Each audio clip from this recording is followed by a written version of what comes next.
अस्सलाम वालेकुम, कैसे हैं आप सब। तो व्यूवर्स, आज हम बनाएंगे शादियों वाला देगी कोरमा। ये आप देख रहे हैं, ये शादियों वाला कोरमा है। एक तरफ आप ये वाला कोरमा देखिए और दूसरी तरफ जो मैंने ख़ुद घर में बनाया है ये कोरमा देखिए। तो अगर आप भी ये दानेदार खुशबू से भरपूर लजीज़ कोरमा घर में बनाकर एंजॉय करना चाहती हैं तो बस मेरी रेसिपी को स्टेप बाय स्टेप फॉलो कर लीजिएगा। इंशाल्लाह आपको शादी वाले कोरमे से भी बेहतर रिज़ल्ट्स मिलेंगे। आप इस ग्रेवी का दाना देखिए, इसका टेक्सचर और कंसिस्टेंसी देखिए, है ना एकदम परफेक्ट। तो इस ईद पर इसको ट्राई करना तो बनता ही है। तो चलिए टाइम को वेस्ट किए बिना फटाफट से आज की रेसिपी स्टार्ट कर लेते हैं। तो इसके लिए हम सबसे पहले ऑयल को गर्म करेंगे। तो मैं यहाँ ले रही हूँ 2 कप भरकर मस्टर्ड ऑयल यानी सरसों का तेल। आप चाहें तो इसको रिफाइंड में या किसी भी कुकिंग ऑयल में बना सकते हैं, लेकिन मस्टर्ड ऑयल में इसका टेस्ट ज़्यादा अच्छा आता है। अगर कप के हिसाब से देखें तो ये 3/4 कप यानी 3/4 कप के जितना ऑयल है। और 3 मीडियम साइज़ की प्याज को मैंने बारीक स्लाइसेस में कट कर लिया है। अब हम इनको बहुत अच्छा सा गोल्डन कलर आने तक फ्राई करेंगे। प्याज को हम कंटिन्यूसली चलाते हुए फ्राई करेंगे ताकि जो इसका कलर है वो एकदम इवन रहे, कहीं से लाइट कहीं से डार्क ना हो। प्याज को फ्राई करते टाइम कोशिश कीजिएगा कि इसके लच्छे अलग अलग हो जाएं। इससे प्याज बहुत क्रिस्पी बनती है और बाद में क्रश करने में आसानी होती है। तो मैं इस तरह से चम्मच से इसको थोड़ा हिलाती जा रही हूँ ताकि इसके लच्छे बिल्कुल अलग हो जाएं। अब प्याज का जो कलर है वो बहुत प्यारा सा गोल्डन हो गया है। इसी पॉइंट पर हम इसको ऑयल से निकाल लेंगे, वरना जो प्याज है वो ज़्यादा डार्क हो जाएगी, जिससे हमारे कोरमे का कलर भी ज़्यादा डार्क हो जाएगा और अच्छा नहीं लगेगा। ऑयल से बाहर निकालने के बाद भी प्याज अपनी हीट में पकती रहती है, तो इसको हम जल्दी ही ठंडा करेंगे। तो मैंने इसको इस तरह से फोक से फैला दिया है, इससे हमारी प्याज बहुत क्रिस्पी रहेगी। और अभी मैं इसको फ्रिज में रख दूँगी तो प्याज और भी ज़्यादा क्रिस्पी हो जाएगी। अब बचे हुए ऑयल में हम डालेंगे कुछ खड़े मसाले, जिसमें 2 तेज़पात के पत्ते हैं, 6 हरी इलायचियाँ, 1 फूल जावित्री का है और 4 लौंगे हैं। प्याज को जब हम ऑयल से निकाल रहे थे तो उस टाइम हमने गैस को ऑफ कर दिया था, जिसकी वजह से अभी जो हमारा ऑयल है वो हल्का गर्म है और हमें हल्के गर्म ऑयल में ही ये खड़े मसाले डालने हैं। उसके बाद हम इनको सिर्फ कुछ सेकेंड्स के लिए सौटे करेंगे और फिर हम इसमें शामिल कर देंगे गोश्त।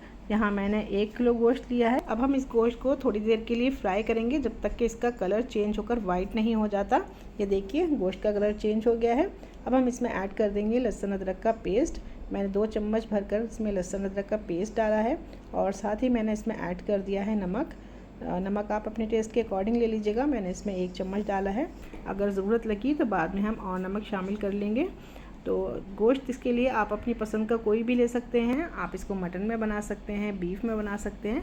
बस जो मटन है वो थोड़ा जल्दी गल जाएगा और बीफ को गलाने में थोड़ा सा ज़्यादा टाइम लगेगा। तो वो इस वीडियो में मैं आपको आगे बता दूंगी कि कौन से गोश्त को कितनी देर तक गलाना है। अब अदरक लहसुन के साथ गोश्त को भूनते हुए करीब 3 से 4 मिनट हो गए हैं और जो इसकी रॉ स्मेल थी वो ख़त्म हो गई है।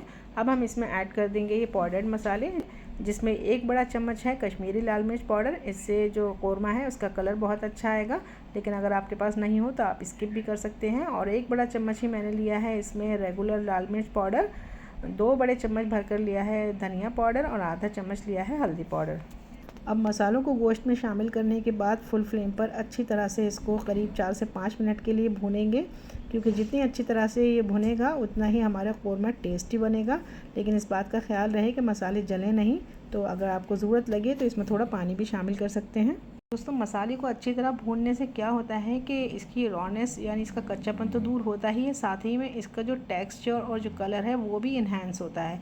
तो मसाला जितनी अच्छी तरह से भुनेगा आपकी ग्रेवी उतनी ही ज़्यादा मज़े की बनेगी और देखने में भी बहुत एपिटाइजिंग और अपीलिंग होगी। तो गोश्त को हमने करीब 4 से 5 मिनट के लिए भून लिया है। अब हम इसको गलने के लिए रखेंगे, जिसके लिए मैंने इसमें शामिल कर दिया है करीब आधा गिलास जितना पानी। हम इसको प्रेशर कुकर में बना रहे हैं तो सिर्फ इतना पानी ही काफ़ी होगा, लेकिन अगर आप इसको किसी हांडी या पतीले में बना रहे हैं तो फिर आप इसमें पानी ज़्यादा डालिएगा, करीब 2 गिलास जितना पानी इसमें डाल दीजिएगा। अब हम कुकर की लिड लगा देंगे और अगर मटन है तो इसको फुल फ्लेम पर पकाएंगे 2 सीटी आने तक और उसके बाद गैस को धीमा कर देंगे और धीमी आंच पर इसको 5 से 6 मिनट के लिए और पका लेंगे। अगर बीफ है तो फुल फ्लेम पर 3 से 4 सीटी आने तक पका लीजिएगा। उसके बाद गैस को धीमा करके इसको 10 से 12 मिनट के लिए और पका लीजिएगा। तो जब तक इधर गोश्त कर रहा है तब तक हम इसके लिए एक खुशबूदार कोरमा मसाला बना लेते हैं, जिसके लिए मैंने 4 छोटी इलायचियाँ ली हैं, 1 बड़ी इलायची, 1 चम्मच ज़ीरा है, 5-6 लौंगे हैं और कुछ छोटे छोटे टुकड़े दालचीनी के हैं जो कुल मिलाकर करीब 1 इंच होंगे, और एक छोटा टुकड़ा जायफल का है, चौथाई जायफल के बराबर। और ये जावित्री है करीब 1 फूल और करीब 20 से 25 दाने काली मिर्च के हैं। इन सभी मसालों को ग्राइंड करके हम इनका एक फ़ाइन पाउडर बना लेंगे। और जो बड़ी इलायची है उसका छिलका निकाल दीजिएगा। हमने जो प्याज को फ्राई करके फ्रिज में रखा था, आप देखिए कितनी ज़्यादा क्रिस्पी हो गई है। बस इसको इस तरह से हाथों से क्रश कर लेंगे या फिर किसी चीज़ में डालकर इसको कूट लेंगे। ध्यान रहे कि जो प्याज है इसको हमें बिल्कुल भी ग्राइंड नहीं करना है, ना तो दही डालकर और ना ही बिना दही के, वरना जो कौरमे का दाना है वो बिल्कुल भी वैसा नहीं बनेगा जैसा कि हमें देगी कौरमे में चाहिए। और इधर कुकर की स्टीम भी निकल चुकी है, तो इसको खोल लेते हैं और चेक कर लेते हैं कि गोश्त अच्छी तरह से गल गया है या नहीं।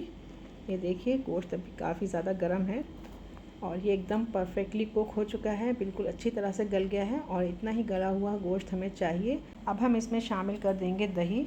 तो मैंने यहाँ 1 कटोरी जितना दही डाला है और आप देख सकते हैं कि दही को मैंने ज़्यादा फेंटा नहीं है, क्योंकि हमें इस कौरमे के लिए बहुत स्मूथ दही नहीं लेना है, क्योंकि जो दही है इससे भी ग्रेवी में दाना बनता है।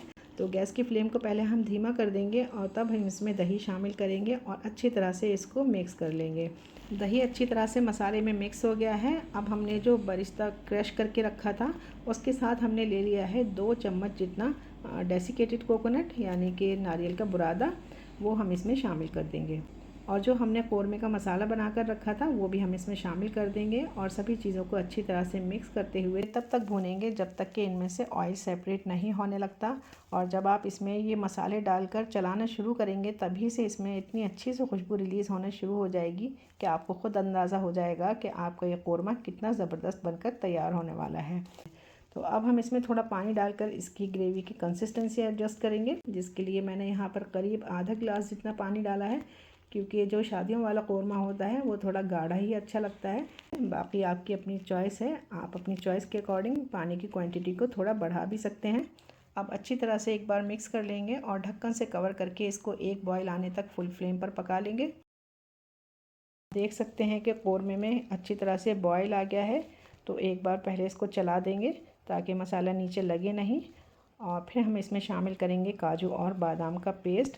तो 10 काजू और 10 बादाम को मैंने थोड़े से पानी के साथ 10 काजू और 10 बादाम को मैंने थोड़े से पानी के साथ दरदरा सा पीस लिया है, बहुत ज़्यादा फ़ाइन पेस्ट नहीं बनाया है इनका।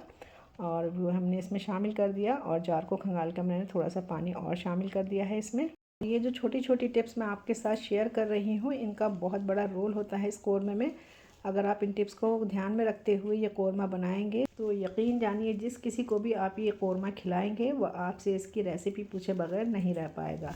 तो अच्छी तरह से हमने काजू और बादाम को मिक्स कर लिया है और अब हम इसमें शामिल कर देंगे केवड़ा वाटर। तो करीब 2 चम्मच जितना केवड़ा वाटर मैंने इसमें शामिल कर दिया है।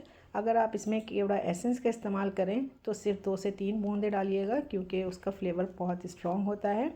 अब हम इसको ढक्कन से कवर कर देंगे और एकदम धीमी आंच पर हम इसको सिंपल पकाएंगे सिर्फ 2 मिनट के लिए। और 2 मिनट के बाद हम गैस को ऑफ़ कर देंगे और इसके बाद फिर मैं आपको दिखाती हूँ इसके रिज़ल्ट्स।